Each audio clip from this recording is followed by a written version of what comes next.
The Bat Pod presents Gotham Currents, a podcast about current releases of Batman comics.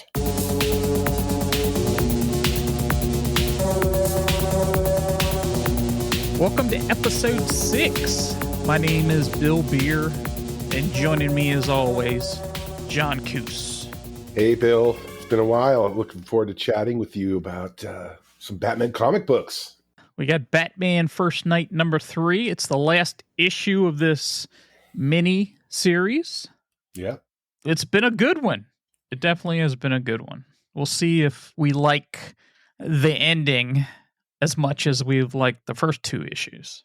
Yeah, that's always it's always a concern, I suppose. Like, oh, it's like a TV show. Like, how are they going to, stick the landing on this thing? Is this going to leave us excited, or is it going to leave us let down? So we'll get into it.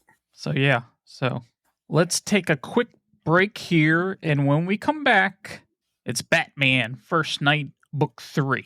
The Bat Pod is a spoiler podcast. Please read the comics we're reviewing so you can enjoy the show. It's the year 1992, and the Justice Society of America, the world's first superhero team, make a triumphant return after 6 years trapped in another dimension. Finally home, the JSA find themselves relics in a world that has moved on. It's the age of pulse-pounding action, where the rules of fair play are tossed aside for gritty violence. Our heroes ask themselves, does the world still need a Justice Society? Oh yes it does. Join me, the irredeemable Shag, for JSA in the 90s. We'll delve into the 10-issue Justice Society of America ongoing series, drawn by the iconic Mike Parobeck. We'll explore the 8-issue retroactive miniseries and unearth hidden gems from the era. Join us for JSA in the 90s, available as part of the Justice Society Presents podcast feed, beginning in August 2024. So our book tonight is Batman First Night, book number 3. Is written by Dan Jurgens, art and cover by Mike Perkins, colors Mike Spicer, and letters Simon Boland. Variant cover Tyler Crook and Mark Aspinall. So we get a cover here, and in this cover we have a Batman silhouette in different colors with all kinds of things going on. I enjoyed this cover. What did you think? Yeah, it's consistent with the previous 2 colors, with a silhouette and then action happening inside of it, showing us some of the key characters in this book. And it doesn't reveal anything within of content, but yeah, I mean, we're all familiar with these characters by now, and it's a pretty great cover. Yeah, I like it a lot, and you got a white background. And these books came in the larger size, almost like a magazine size, and the art even looks better at that size. I was looking before we came on, and I was curious if, when they released this in a hardcover or whatever, if it was going to be a larger size book since they released it. You would think it would be, but I'm probably going to definitely pick up. I'll probably gift these 3 issues to somebody, and I'll pick up the hardcover. Interesting. I don't know. When I go to my favorite local comic book shop, they have sort of this oversized back issue bin of these Black Label books. I've never bought one. You were these your first? Yeah, these were my first. I mean, I fingered through, other ones, but there wasn't any that really said to me, "Hey, I need to read this in this larger format." Yeah, there was a couple that I've read, here on the DC app, and it just didn't pique my interest enough to say, hey, I got to go out and get the bigger size. But yeah, I don't know if they do compiled editions of these big ones or not. It's a good question, but it's good to hear that you found it worthwhile to have it in this bigger format, and it makes sense because the art is so vibrant that you might want to see it bigger, because it's like, mini paintings almost on every single panel. Mm-hmm. Pretty great. Yeah. And I think one thing that I want to note about this cover, you got these little, got some guys with tawny guns. You got one of the monster men. Got Julie Madison. You got the warden from the prison. You got the rabbi. They're all kind of there. And then you got Batman, or the Batman. He's on like a looks like a architectural piece Perch. of a building. Yeah, like a perch, maybe. It's not a gargoyle, but he looks like the gargoyle, kind of, the way he's positioned with, his hands between his, crouching knees. He looks confident, which I think, throughout this series, there's been some, lack of confidence perhaps at times, or not planned everything out as he should have, didn't know what he was really getting into. I think this kind of shows us that he's this third act, he's going to be confident and strong. That's a good point there. I didn't think about that, but yeah, you have all major players here, and you even have the microphone. The microphone, yeah, and it's pointed at somebody in particular on the cover. And when we get into it, it will spoil away. But yeah. So as we mentioned, familiar with the major characters by now, and we're calling the character who has been speaking into the microphone the Voice. That's what he's called, and he's unsettled because in the previous issue, Batman and Gordon basically snatched his enforcer guy, Johnny the Whip, and they've got him prisoner. So the Voice and his folks are worried that Johnny the Whip may sing about what their plans are. So at Wayne Manor, Bruce, who we left off, contemplating his dad's gun collection, he's kind of looking somber. He's kind of concluding what he wants to do about the whole gun thing, the whole gun suggestion from Gordon.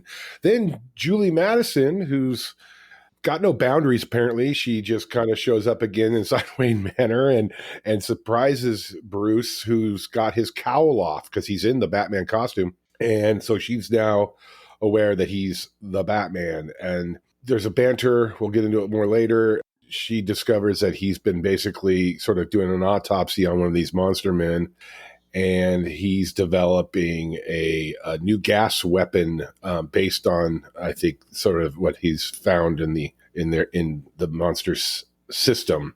You move over to the hospital where Johnny the Whip's at, and there's the cops are there, the warden's there, protecting him basically because they think that whoever he's working for is going to try to rub him out. So before he can talk, Bruce Wayne shows up. Then we move on to a scene whereby Batman shows up and gives Gordon this new formula he's developed that will combat this gas weapon that'll combat the monster men. Yeah, and then some monster men try to nab Johnny the Whip, take him out of the hospital. The guards weren't really on the ball there. We find out basically that the warden wasn't the Voice, or no major character that we might have thought from outside of the storyline so far, like Hugo Strange or anybody else. It was actually sort of the warden's right-hand man, this guy, DeBesso. And it was his whole plan to rule Gotham and sort of wall it off from America, sort of isolate America and whatnot. Batman confronts him, big fights, lots of monster man action. Johnny's now basically a monster man because the DeBesso had injected him with a sort of, the monster man turning formula. Then we have, Gordon deploying the gas on the monster men that are running around the streets, kind of neutralizing them. Batman also uses a biplane to spread that gas. At the end, we find that DeBesso injected himself with the serum, and then he gets taken out. So by Batman and Gordon. With the dust settling of this whole story, Batman meets with the rabbi. They have a short conversation and kind of ends with sort of not a cliffhanger, but there could be more coming on this storyline, that Batman is going to never find peace, and he will, vow to fight crime in Gotham. You want anything to add, Bill? That was a mouthful. Yeah, I could have gone. I tried my best to summarize it. A lot happened in this story. So, I mean, this is just the high level. Yeah. And when we jump into this book, the one thing that I was looking forward to this issue, we had sort of a cliffhanger because Bruce picks up a gun and is debating whether he should use a gun. And I was really looking forward to see where that was going to go, because we know back when he started out, he did use a gun briefly. So I was curious how that was going to go. Yeah, me too. And I should have researched it before we did this, but like, did they kind of retcon that, out, cane and finger? Did they kind of go, wait a minute, we shouldn't have used the gun in those previous issues?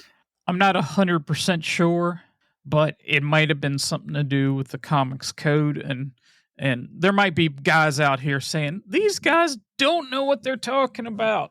Oh, I'm really not sure. That's I'm just guessing. I'm sure we could have a listener that would speak up and say, "Hey, yeah, this was the reason," but it might have to do with the comics code, because there at the beginning, I mean, he's right out killing people.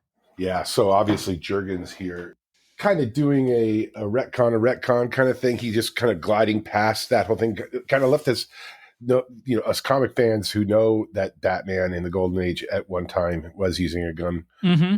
He's addressing that, and then he's moving right past it, saying, "Nope, I'm not going in this direction." But we did have to wait to find out.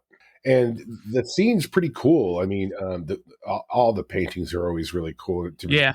I call it paintings, but how he's holding it, how he's contemplating it, thinking about it, reflecting on the fact that a gun killed his parents, and you see this portrait of his parents behind him. And then it's really that one page right there. I'm not sure what number it is, but you know which one I'm talking about. It's really, you can see that Bruce is really in deep thought and struggling with this whole thing. Yeah, absolutely. Because he's remembering, his father, had been in surgery all night, and there was a shootout between police and gang thugs, and just he was appalled at what the wounds and the damage of the bullets had done. And after that point, he said he was never going to inflict on a living thing, animal, or person. But they hadn't gone to the point of getting rid of the guns. They were still there. And Bruce is just looking at this. And I think we're coming to a point right here. And I mean, he gets interrupted mid-thought, but I think he's coming to that point where he's deciding, yes, I'm never going to use guns. This is going to be sort of my code. I'm not going to use guns to be a weapon in my war against crime. Yeah. But then we just one page later, Julie Madison apparently never walked past a door. Always opens all doors. She has no problem just being an intruder and invading people's personal space. Yeah, once again, she surprises Bruce, who needs to work on his peripheral vision and maybe some alarms or something. Maybe have a little bell with a fishing wire at the front. Or maybe door. Lock the door once. maybe lock you just the come door. in, you're in costume. Maybe make sure the doors are locked. Yeah, for sure. And but it's despite that, we both picked up on that. It's just going, Bruce didn't learn the first time, but he doesn't seem too disturbed. He obviously has had intimate relations or whatnot before with her. He likes her, and but she's now kind of scared. Like, she discovers that he's in the Batman costume, and she, so that would probably, make someone scratch their head. Like, okay, it was one thing that this dude lives in a mansion that is in total disarray by himself. Now I find him in a Batman costume. And she actually says that you scare me.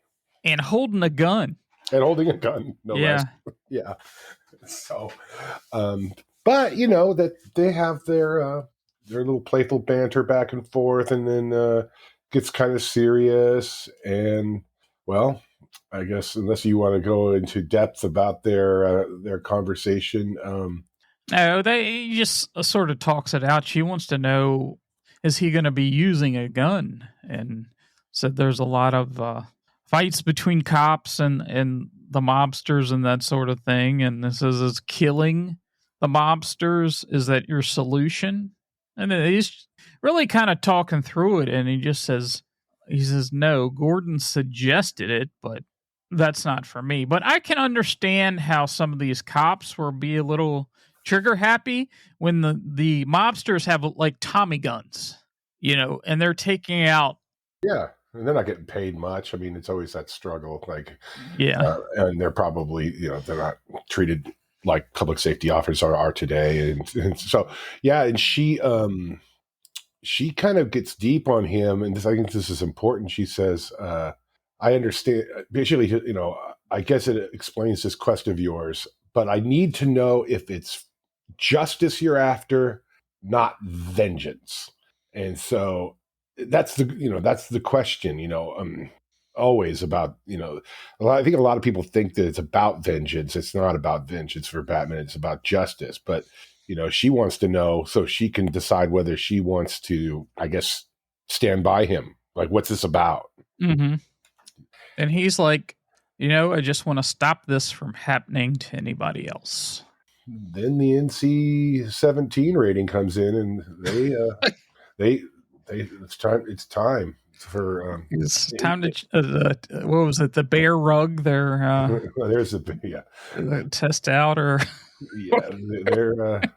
off comes the bat costume.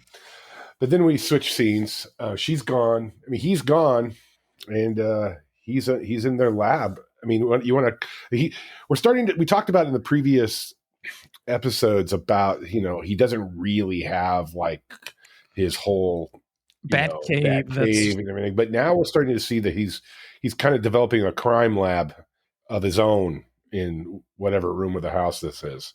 Yeah, she goes searching, she just puts on a coat or something. She doesn't have anything else on. She's like, I don't want to give the gardener a thrill. And then she finds him, she finds him doing an autopsy on one of the monster men that are dead. Yeah. Yeah. And she's like, hardly the romantic morning after. Well, she also discovered on her way out that that whole display case of all those guns are gone. They're all gone. So he's clearly, put an exclamation point on his decision. Yep. No guns. And so we cleared that, that's cleared up now. We're not like that. Yeah. And so then, he's really going at this his autopsy. It's actually, I love her confidence in the way she's depicted and stuff. And she's got these quips like, he's like, look at this liver, acute atrophy. And she says, I'll pass. Thank you. Like, I can just see this like in a movie. I love it. Oh yeah. You can see this totally. And it feels like it's in the real world almost to a certain point. Yeah. And she's like, you can do autopsies? And he's like, yeah. He says, my father had books and I don't know if he's self-taught or he, it makes you think that he says, thanks to my father's books, but could be part of his training. Yeah. And that sort of thing. Well, he spends a pretty solitary life. I'll buy that he's read a lot of books. And right. Doesn't seem to have any real friends. Maybe she says, you don't clean your house. You barely keep the light on. He finds out here, he gets some information that, these creatures are not quite dead when they're injected with something. Right. So he comes up with and you don't see that here, but you see him making some kind of green substance in a test tube. Then he talks a little bit about the gun and this voice character. And he says he's not going to carry a gun, but he will have this weapon. Then they show close up on this substance.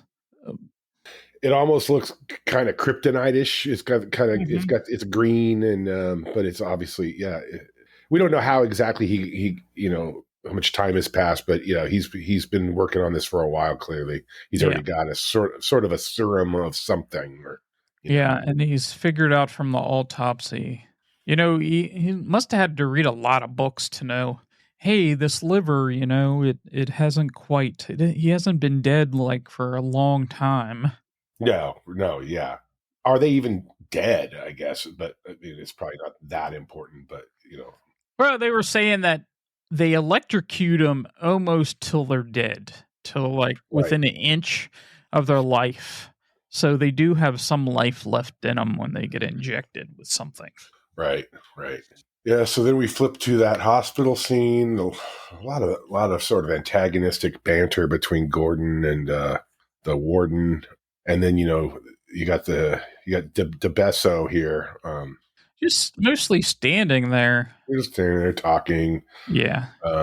It's clear that the Johnny the Whip's in the room there. He's in a room and he's in like, they have like a plastic see-through, almost like a little tent over his head, I guess to keep, flies away or something. I don't know. From being germ free or that sort of thing. Yeah, but I think that's pretty accurate. That kind of stuff. It's interesting. I wasn't sure exactly what the value of Bruce showing up. He's in this white double-breasted suit. It looks very playboyish.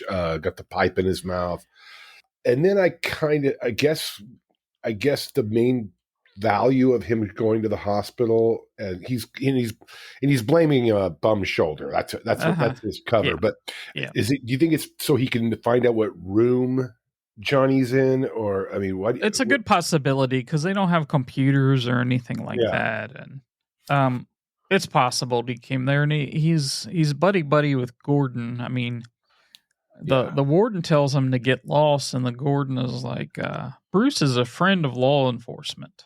Right. And they talk for a few minutes, and then, he also says he's going to see the head administrator about a donation for an expansion to the hospital. So. Yeah.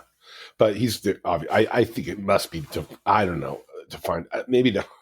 But, then we move to the movie set with Julie Madison and her friend who's, been using her as a cover for his sexuality and stuff. And, it's they kind of talk about how she's kind of getting serious with Bruce and not a lot really happens there. I think that was just an interlude, unless you thought there was something.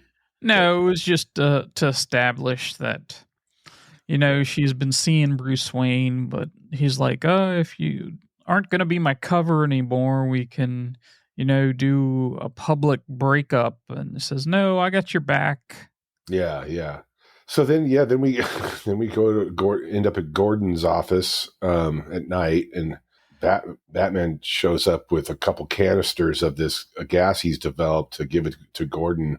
He basically explains that it accelerates the decay, and then I just wondered if you're looking at the page right now. I mean, was it interesting for me that that panel where it shows Batman explaining the decay process, that Gordon is in the next frame over is in almost the same pose. Do you think that was by design? The head tilt?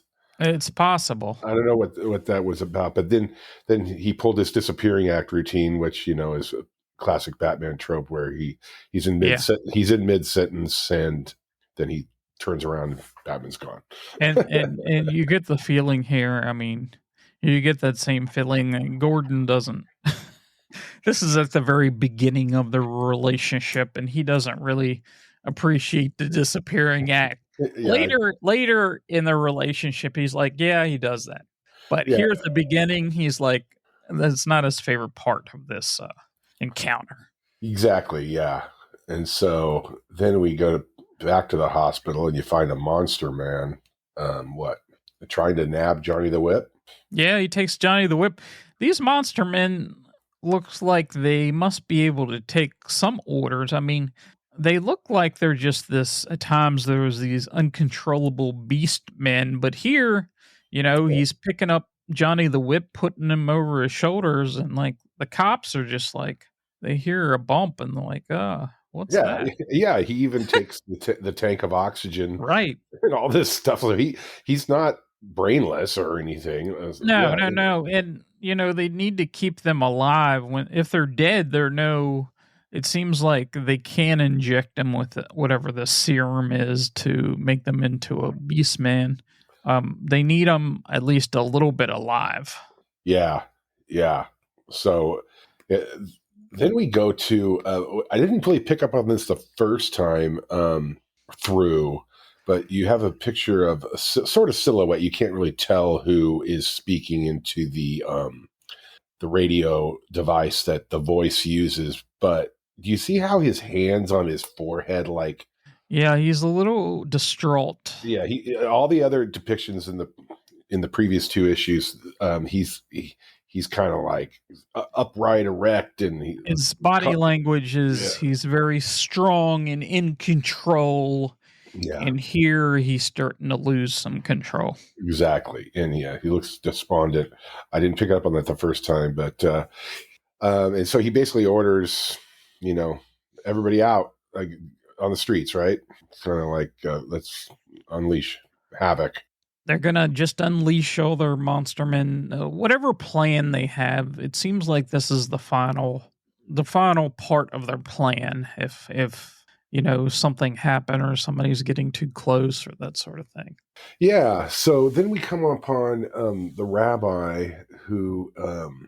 Well, first you have, Batman jumping on the roof. Oh, that's right. And following to the guys that are transporting Johnny the Whip back to the the prison.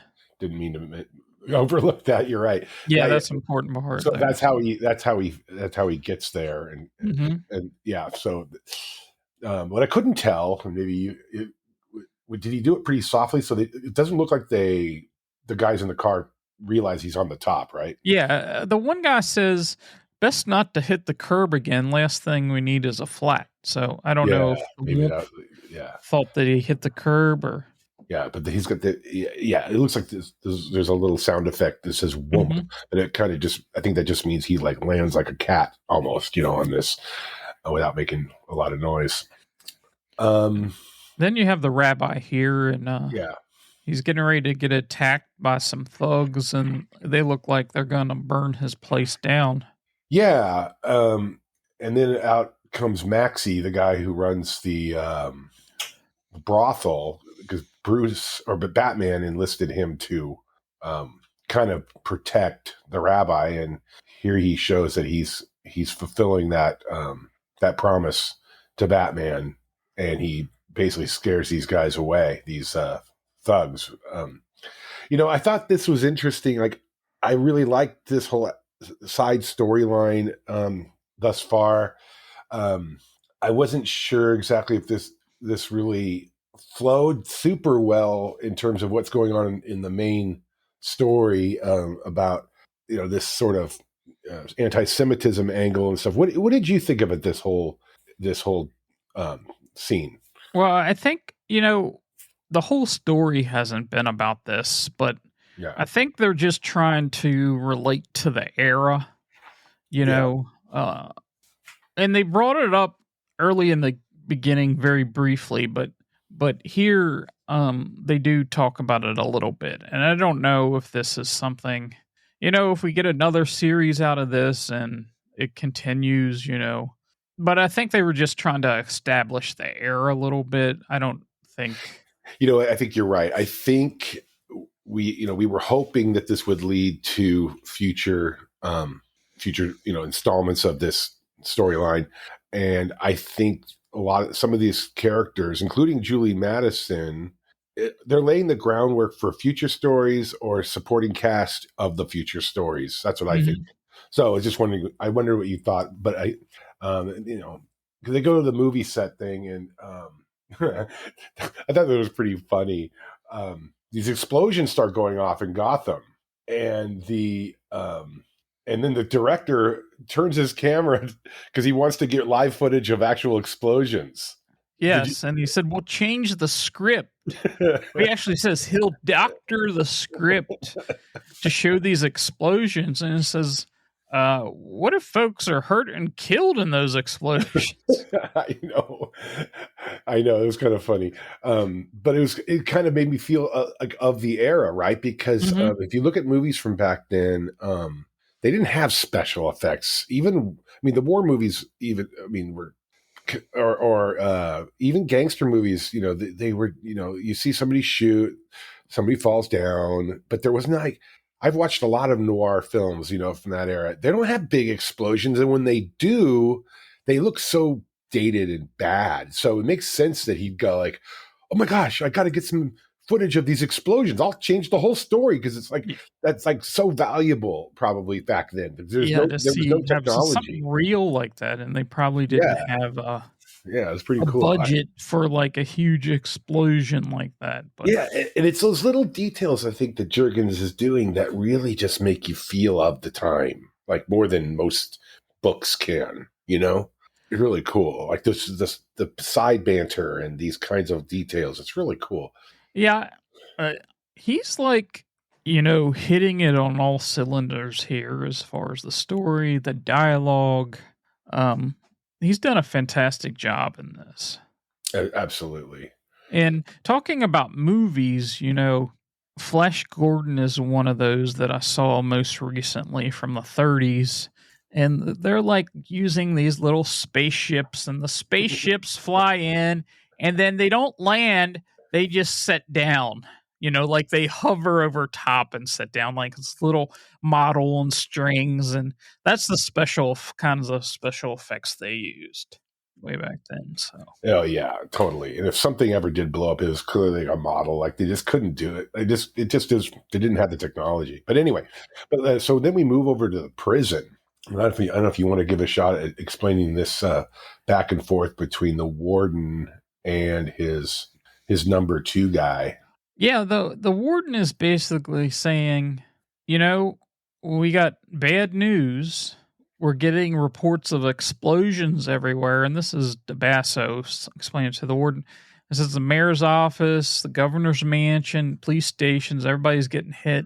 And he's like, this mook that's lopping off people's heads, he's making the place. And of course, DeBasso says, the voice, you mean? Right.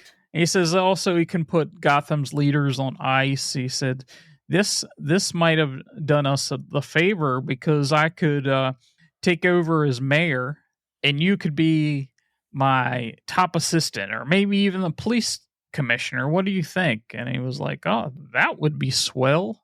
And then they're overheard, they're outside talking and they're overheard by a voice, and it's the Batman in the distance. And all you see is a silhouette at the beginning. Then you see him come down and he's like, it's you. Yeah. And you get a full page here where Batman says, yeah, me. Yeah, it's cool. Yeah, it is. And this, the funny twist about the warden basically saying, hey, whoever this voice guy is, he's making his play right now. I could take advantage of this. I can make, so he's talking in terms of political opportunism, just like filling voids of the mayor or whatever. And then, but it's becoming clear to us that he's not the voice.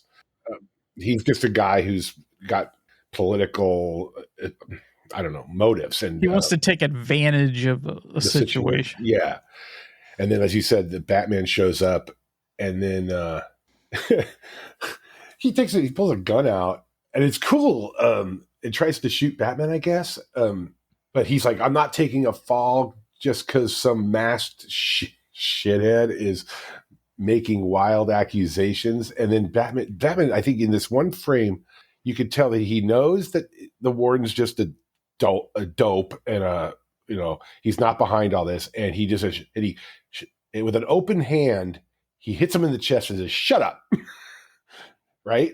And I love that scene actually, because it tells you like, he knows that it's a forceful,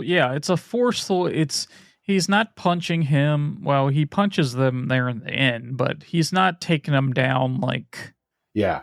And so actually, and then Batman, he's like accusing him of this whole taking the men who are being executed to an inch of their life, and then by the way that the warden reacts, which is like kind of blubbering, almost like he looks like he's about to cry or something, and he's all scared. And then, well, if I didn't do it, and then Batman goes, "Oh, well, then it must be DeBesso. You're number 2," and then he's gone. Like, the open door on the roof. Well, he left pretty much immediately. Right. He didn't hang around to try to defend the warden. He just took off. Right. And then we get to a scene where it looks like it's probably a warehouse of some kind. It almost, it might be somewhere near the prison. Oh, okay. Because they're taking these people that are electrocuted, and they have like almost like this table, like they're doing these injections and everything on this big table. But you're right. It does look like an old warehouse or a garage of some sort. You really can't tell what's in there if it's pieces of junk. It looks like, and they're going to inject Johnny the Whip. Yeah, they got Johnny the Whip, who's unconscious, that they nabbed from the hospital, and they do inject him. And this is pretty gruesome.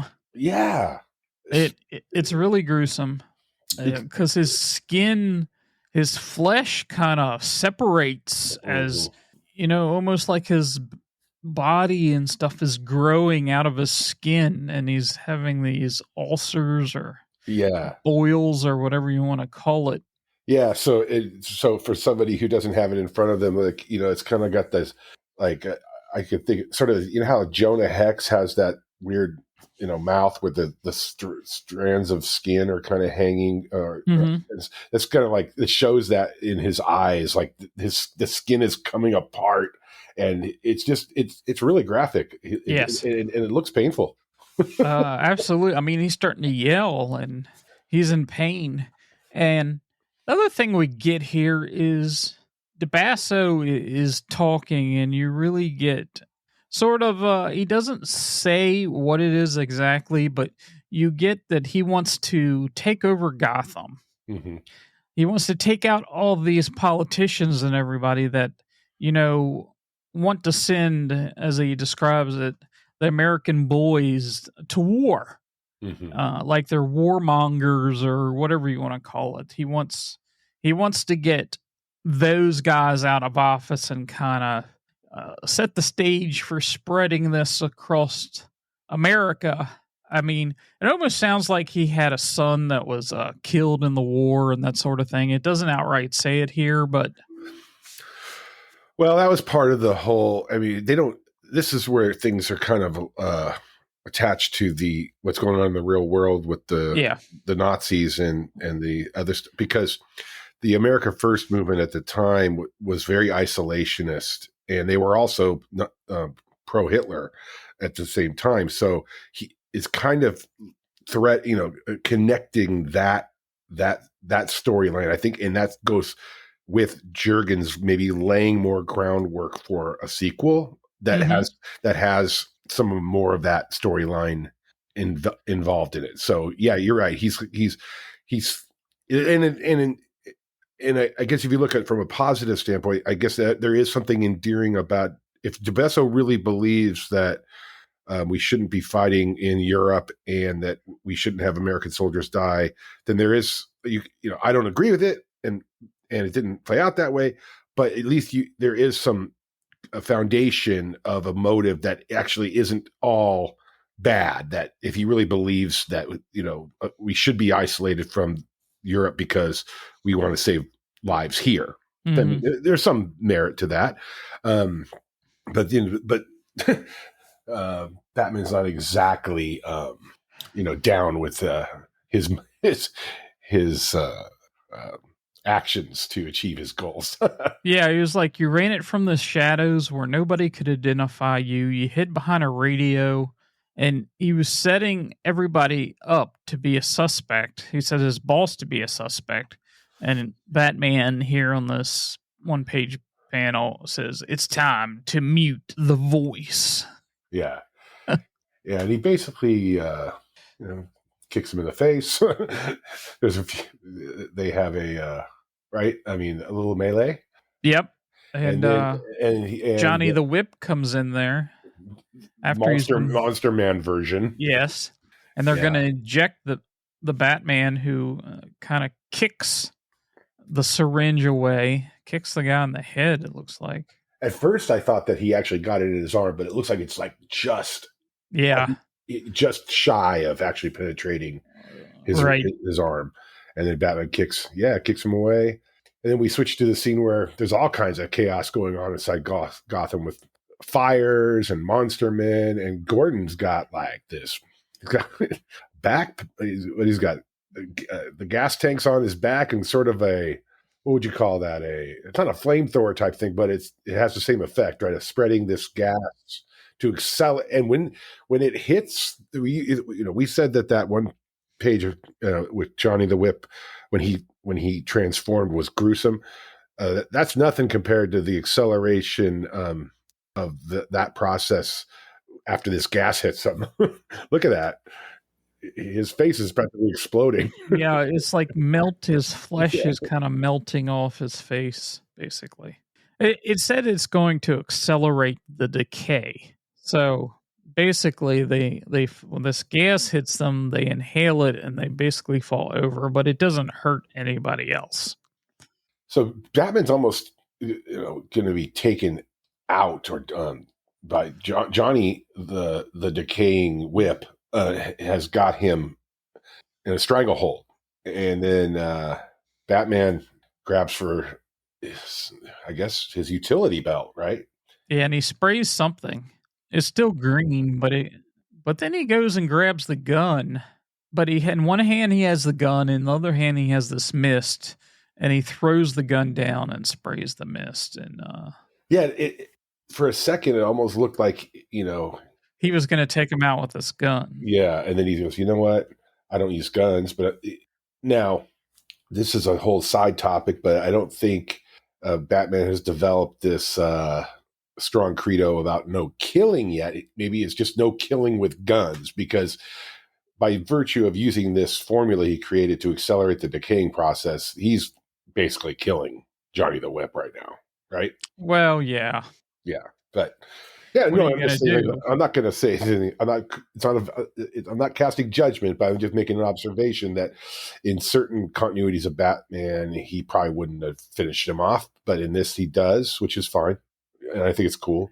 I mean, these guys are already going to die anyway, right? Yeah, this is just accelerating that process. But then he notices that the city is like on fire, like the whole city. Yeah. And, you find the rabbi and Maxie, doing their best to, save the synagogue there. Save the synagogue. And then Batman's got, had some access to a biplane, right? Yeah, one that is disposable because he flying the plane, he spreads this dust as he throws out a couple canisters. He flies this plane, jumps out of the plane, and he flies it into a building or a tower or something. Yeah, he does. I guess they figure that, what's a little more damage nobody's gonna notice. It's already, the city's already on fire. Who's going to notice that? Yeah, they're too busy being focused on the guy who jumped out of the plane in the bat suit to worry about what happens to the plane. But hey, whatever. It does crash into a tower of some sort. Anyway, but we don't know if that was a landmark or not. Whatever. But yeah, the one thing that happened right before he crashes is DeBasso gets up in front of a mob of people and says, "I'm taking over the city. Right. Your mayor, your commissioner, police force are dead or in retreat. I can restore order." And somebody's yelling, "That's absurd. You can't take over the city." And then he has a monster man attack him. That's when Bruce lays this gas. Yeah, he was trying to basically just take over right there. That was his goal all along. It's like create enough chaos to create a situation where the crowd might be amenable to more of a strong man in charge to clean things up. And so, but they don't, but they reject it, especially after he uses a monster man to clock one of the guys in the crowd. But yeah. And DeBasso escapes, and Batman is there to take him down. And he's like, no sane man does this kind of thing. You can't be, it says, on the square. It says you must you want in on the action, a cut of your own. He says, but you're not getting anything from me. And he says, you won't be caged for long, DeBasso, because you're a murderer and killer. And for that, you'll get the chair. And then he roundhouse clocks him with, punches him out basically, right? Well, he doesn't punch him out. And then what? DeBasso's tries to what? He grabs his syringe and he's going to kill the Batman, of course, and he stops him with his hand, but then he sort of punches him and DeBasso falls, and I guess he injects it into himself. Yeah, he's holding it, and then he falls on his chest, and then he turns over, and he finds out that the syringe went into his chest, and so and then he immediately starts turning into a monster man. And there definitely isn't a code here, because Bruce even says a price must be paid as he's injected with the syringe. And when Gordon comes up, because the gases are around, it ends up killing DeBasso as he's changed. And Gordon comes up and he says, where's DeBasso? And he says, no, he didn't get away. He says, he's only alive for a few seconds. And Gordon asks, did you intend for this too? And as he turns, Batman is gone. Right. I really do hate that. Yeah. But did he intend for this to happen? Was that... Yeah. I really think if he didn't pull that out, Batman wasn't going to kill him if he didn't pull that syringe out of his coat and try to stab him, but it just happened. Yeah, no, I think it was clear that Batman was saying, you're going to get the chair for this, which implies a trial and a conviction. And then when DeBasso accidentally stabs himself, and there's the green gas present, Batman had nothing to do with that piece, really. But Gordon doesn't know that. That's why he's asking. So I think that's important for our future sequels. Is they're establishing these kind of boundaries and rules. Like Gordon will be like okay with the Batman as long as they're on the same page on sort of extrajudicial killings and things like that. As if they're so that's still up in the air in Gordon's mind, I think, as we leave this scene, whether Batman is on the same page with him about these things. Yeah, I think so. And him by backing Batman to say, hey, he defended Gotham. He's one of the most unique people I've run into. He said he helped us. He's not here to He's one of the good guys, basically. Right. So then we kind of just end this the whole story with a pretty detailed exchange between Batman and the rabbi. What did you think of this? I thought this was a good ending. I mean, the way he's gone and helped this rabbi a few times. The one time he helped him because that's when he got tossed off of a building and he hid in a synagogue, and he did ask him if he'd like to have like a meal or something, and he's like, "Yeah, that's not for me." And I think it was a good ending because he had shown up in all three issues, so I think you almost had to have him in there. Oh yeah, and they did have the conversation about whether Batman was going to use a gun or not, and all this stuff, and then they cover that. He says, speaking of bloodshed, I wondered if, and then Batman says, I left the gun behind. And then, are you, you are at peace with your decision? And he goes, I fear peace will forever elude me.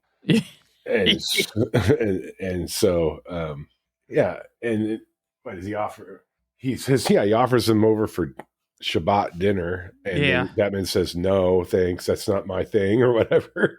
And then he goes, I understand. And then this is kind of the big conclusion, and he says, and he does end it here, and he's like, I fear the the rabbi is saying, I fear it will be as you said, that the path you made, it will be never for yours to know, talking about peace and that sort of thing.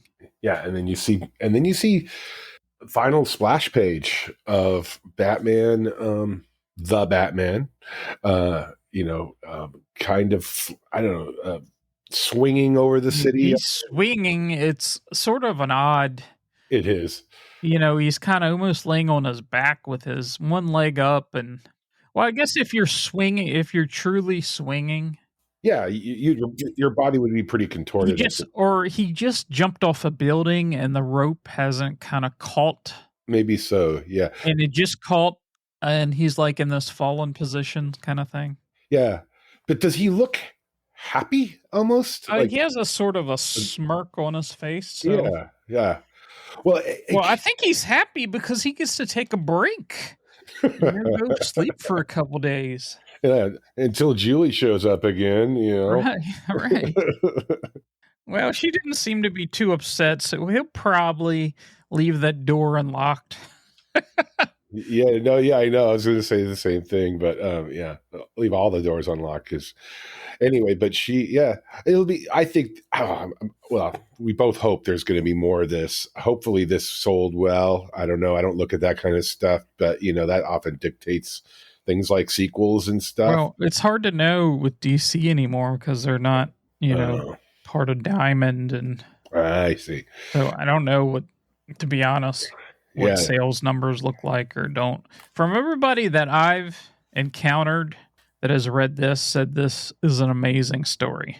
It really is. I was recapping it this morning in preparation. I just get stuck on some of the panels.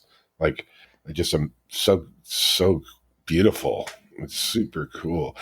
And it makes me want to read some more of the Golden Age stuff. I want to know, did Julie Madison, was she a big player for a long time and then she fizzled out or what? But these characters were in the originals, right?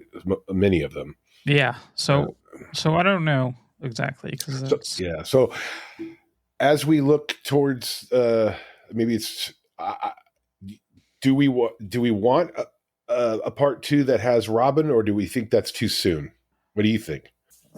I think that's too soon. Okay. I think we need to establish an Alfred first. I see. Okay. So I remember you saying when you first read the story, you weren't so sure that it stuck the landing. Do you feel a little different about it after another reread? I mean, we essentially get a story here that doesn't have any of his rogues gallery in it. It just has all. And I initially thought that maybe it was Hugo Strange because the Monster Men, and these were a little bit different. I mean, in this final part, you find out it's a little bit different, and there was other political motives, that was involved in what was going on here. Did you like the ending, or? It's funny. I did more the second time through because for whatever reason, I had sort of one of those issues, that we face when we read comic books, sort of, suspending your disbelief over just one issue, which was how did this sort of number 2 guy at the prison, this I guess deputy or whatever you want to call it, Besso, have the means to pull all this off. And so I went into my head a little bit well, how did he create the formula to create the Monster Men in the first place? And what's the deal with this radio equipment? And that stuff's not cheap. And he's on a policeman's salary. So I went down that rabbit hole a little bit, and then I read it twice since, and I just, accepted it and just moved on, and it made it much easier. Does that ever happen to you where there's a little thing you just it gets in your head and then it taints your whole image? Well, yeah, there are little things that, especially reading the Batman books, it's like with certain writers, they'll be like, I don't know about that. And then you kind of reread it and it was like, okay, I guess it's not initially right. I wasn't expecting this to happen, but so it's not that bad. No, and so I really did love this, especially when I started really feeling like this isn't going to end here. That's how I started, hopefully, the way it left off, a lot's happened to him. He's grown a lot in just these 3 books. They're long books. What are they, 50 pages each or something?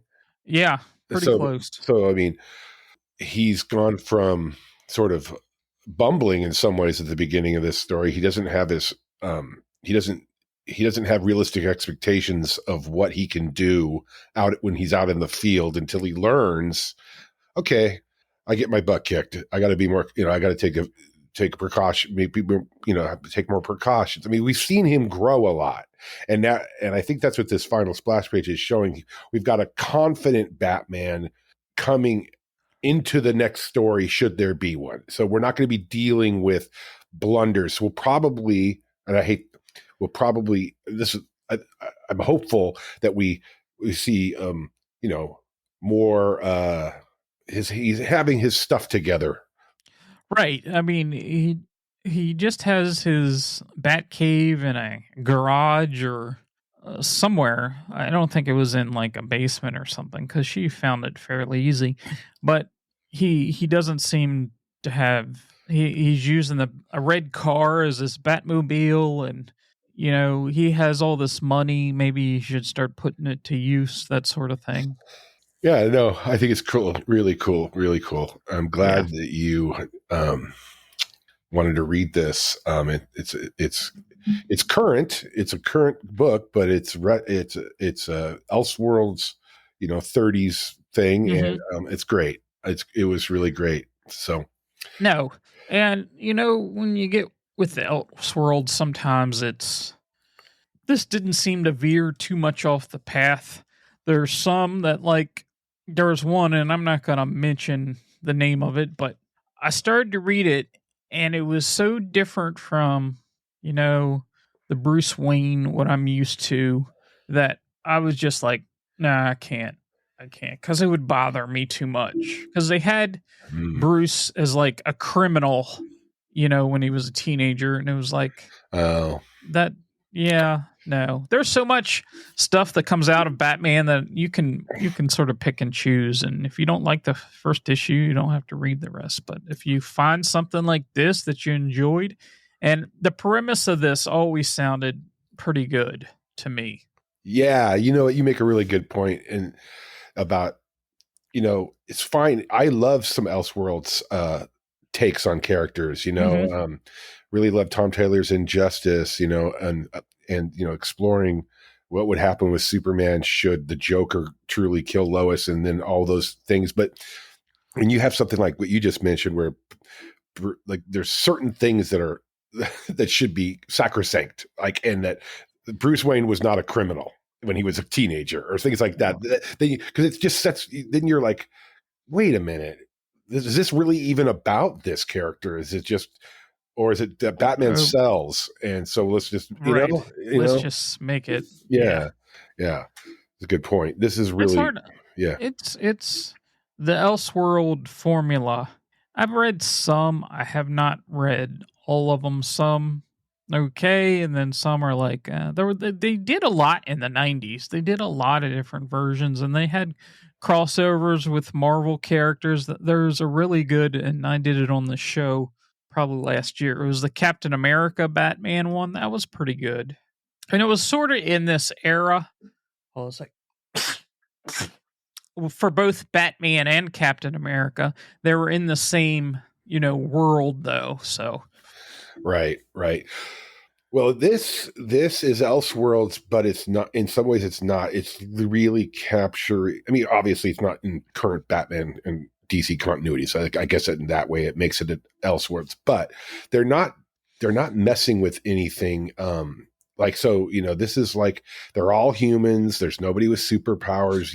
They're establishing this world, and I hate to keep it'd be great if we saw the Red Hood and the Joker story with Ace Chemicals with a new twist. Who knows? It's been done so many times. Maybe they won't do that, but this really. They can go anywhere they want with this, and they've got all the right, the foundation of the traditional Batman intact, which I think is really great, because I think there's some writers who have this urge to like put their own stamp on the original story. It's like, well, you know what? The reason this has been around for 80 years is because it works. You don't have to mess with that core element, right? Yeah. So I think it's done a great job. Great job, Dan Jurgens. You still got it, buddy. And the artist, this book wouldn't be this book without the art. Mike Perkins. Oh my God. No, the colorist. Right. And yeah, it's pretty cool. I hate to gush more about what you just said, but I'm going to. Like in that scene where Bruce shows up as Bruce in the hospital and he's playing the kind of almost airhead playboy role. I mean, not just the dialogue, but the way Bruce is painted or drawn, it just screams like phony playboy, superficial jerk. And then there's this panel where he's putting his fedora over his eyes, where you can see, no, he's there for a reason, and he's taking. I mean, it's great. Oh, it's so good. And there's a scene there, and I looked it up earlier, and it says Bruce is turning to leave, and he says, "I shall leave you to your activities, Office Ellis." And I was like, I don't even know what that word means. Oh. So I looked it up, and it's French for officials. Officials, yes. Yeah. Yes. But it shows his over refinedness. It's like he's kind of playing this effete role of sort of almost like the kind of guy you don't want to be around, but he's putting on an act. It's all part of the alter ego thing, you know? So, all right, man. Yeah, that was a pretty good issue. We're gonna come back in a few weeks, and we'll have our next issue of Batman, and that will be Batman 148. 148. So, yeah, that was Batman 148. I think that might be the conclusion of a story arc. No. Yes, that is the conclusion of that story arc. So it'll be, the whole fail-safe Batman arc. So that will be kind of exciting. It is. It's a great story. All right. Okay, we'll get out of here. Thanks for listening to this episode of Gotham Currents and staying current.